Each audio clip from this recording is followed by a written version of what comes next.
Biomed, Nexus, daily updates. Your essential biotech, medtech, and pharma recap. No noise, just what matters. Executive takeaway. The FDA has set a radical regulatory precedent for ultra-rare diseases by approving Leucovorin for a specific cerebral folate deficiency, CFD, subset without a clinical trial, relying instead on a systematic literature review and mechanistic rationale. Simultaneously, BioNTech co-founders Sahin and Turechi announced they will form a new independent company to pursue next-generation mRNA innovation as the parent company focuses entirely on its 15 ongoing Phase 3 oncology trials. Read full analysis, what to watch, the small n approval, flood. With the FDA using real-world data and mechanistic rationale to approve Leucovorin for FOLR1-related CFD, watch for a surge in bespoke filings from gene editing and ASO firms targeting ultra-rare populations. BioNTech management transition. Following yesterday's announcement that the co-founders will form a new mRNA-focused company, the market will scrutinize the end of 2026 transition timeline. Shares fell over 20% as investors digested the shift from a platform discovery engine to a pure-play commercial oncology powerhouse. GlucoTrack commercialization strategy. The company announced it will present its 3-year implantable CBGM at LSI USA 26 next week, March 17th, outlining a U.S. clinical trial design that aims to challenge the current 14-day wearable dominance. Today's top story: FDA approves Leucovorin for ultra-rare CFD without clinical trial. What happened? The FDA approved Leucovorin calcium for cerebral folate deficiency, CFD, specifically in patients with a confirmed FOLR1 gene variant. Why it matters? The approval was based on a systematic review of historical case reports, 46 patients across published literature, and a strong mechanistic rationale rather than a traditional randomized controlled trial. Among 27 patients treated with oral Leucovorin alone, 89%, demonstrated clinically meaningful neurological improvements. CFD is an ultra-rare disorder with FOLR1 mutations affecting fewer than 1 in 1,000 individuals globally. Executive impact. By proactively reaching out to GSK to update the label for a legacy drug, the FDA is signaling a highly collaborative regulatory stance under acting CDR Director Tracy Beth Hogue. The caveat: this lowers the capital barrier for rare disease treatments, but raises questions about where the agency will draw the line. The FDA explicitly excluded broader autism indications, walking back earlier administration statements about the drug benefiting hundreds of thousands of children. Oncology and rare disease. Capricor Therapeutics PDUFA date milestone. The FDA assigned an August 22, 2026 PDUFA date for Doramio-cel, lifting a previous complete response letter after reviewing HOPE-3 Phase 3 results. Signal: Doramio-cel is positioned to be the first therapy addressing both skeletal and cardiac manifestations in Duchenne muscular dystrophy. The company expects to be eligible for a priority review voucher upon potential approval.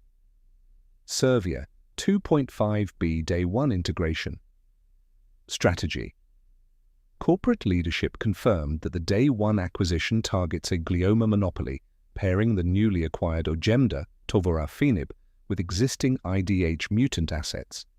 The tender offer is expected to close Q2 2026. BioNTech strategic split. What happened?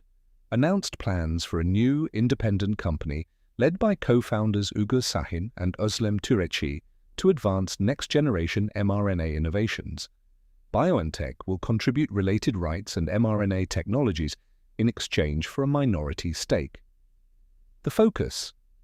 The parent company expects to have 15 ongoing Phase 3 oncology trials by year-end, with multiple late-stage readouts across major cancer types, in 2026.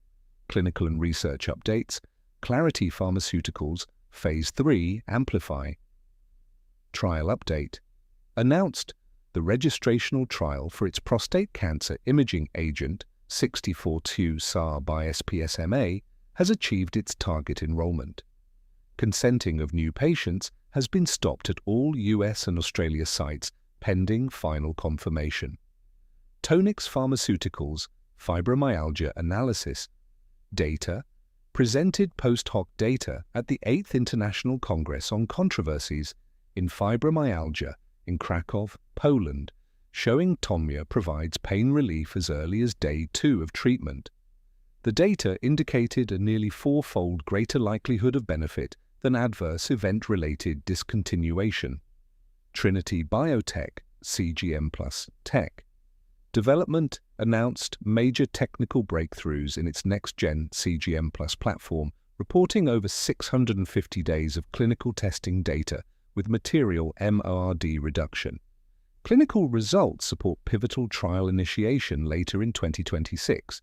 Corporate developments Hims & Hers, Novo Nordisk, GLP-1 partnership. The deal. In a landmark resolution, Hims & Hers struck a deal with Novo Nordisk to sell branded Ozempic and Wegovy, including the newly approved oral Wegovy formulation, backed by OASIS-4 data showing 16.6% weight loss, on its telehealth platform at competitive self-pay prices. The truce. Hims will cease advertising compounded GLP-1 offerings, and Novo has dismissed its patent infringement lawsuit while reserving the right to refile. Hims shares surged over 40% on the news. Strategy. By aligning domestic and international models, Hims positions itself as the largest global consumer health platform for affordable, FDA-approved GLP-1 access. Clarivate and Claude, regulatory AI. Integration. Clarivate announced an integration of its Cortellis regulatory intelligence with Anthropic's Claude AI via the Model Context Protocol, MCP, aims to provide biopharma organizations with context-aware access to authoritative regulatory data within existing AI workflows. Azenta, UKBC acquisition. Expansion held an M&A call to discuss its acquisition of UK Biocentre for GBP 20.5 million, aimed at scaling its European infrastructure for high-volume sample processing and storage. AbbVie executive compensation. Financials SEC filings revealed CEO Robert Michael received $32.5 million in 2025 compensation, a 75% increase from his first year at the helm, reflecting the successful post-Humira transition as Skyrizi and Rinvoq drove a record $61.1 billion in annual sales. Policy and Public Health Novo Nordisk warning letter. Enforcement. The FDA issued a warning letter to Novo's U.S. headquarters regarding serious violations of adverse event reporting requirements. The agency cited a failure to properly investigate and report deaths and serious side effects, including one suicide, within required timeframes for products including semaglutide and liraglutide. NVIDIA Healthcare Survey. Data. A major report released ahead of GTC 2026 shows 70% of healthcare organizations have now actively adopted AI, up from 63%. Generative AI and LLMs are now the top industry workload, 69%, up from 54%. Taiwan 7-Fulfamplins resilience. Supply chain. The multi-year program to strengthen domestic drug supply and API stockpiling via a $755 million and $24 billion investment continues implementation following its formal unveiling last week. Read Full Analysis, Biomed Nexus Pro. Institutional Intelligence Brief in today's Pro. Brief the mechanism. Re-rating why the FDA's Leucovorin approval triggers a massive valuation shift for ultra-rare platform biotechs. Capricorn, KPR. Risk framing. We model the 100 in PPRV monetization potential against lingering manufacturing risks. GLP-1 distribution realignment. How the Hims-Novo partnership forces Eli Lilly to rethink its telehealth distribution strategy. Upgrade to Pro today. Read full article. Selective 2026. Sponsorship placements are available. Reply directly to discuss a partnership or submit an inquiry here.